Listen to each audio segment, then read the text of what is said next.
ជើងខ្លាំងលើដងផ្លូវពីរនាក់កាងមេកាក់ជេរស្ដីឲ្យអ្នកបើកឡានម្នាក់បានមកបង្ហាញមុខនៅស្នងការហើយ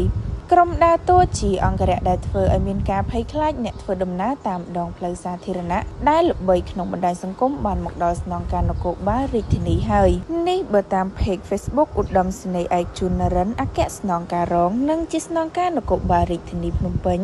នៅព្រឹកថ្ងៃទី26ខែវិច្ឆិកានេះឧត្តមសេនីយ៍ឯកជួននរិនដែលចាត់វិធានការបានលឿនរហ័សដាក់បញ្ជាឲ្យជំនាញក៏ហៅសួរនាំក្រុមអង្គរៈដែលបានបើកម៉ូតូកាត់ជេរស្ដីឲ្យអ្នកបើកឡានម្នាក់ដែលបើកនៅពីក្រោយមេរបស់ពួកគេទង្វើតាមដងផ្លូវសាធារណៈនេះបានធ្វើឲ្យសាធារណជនមិនអាចទទួលយកបានឡើយ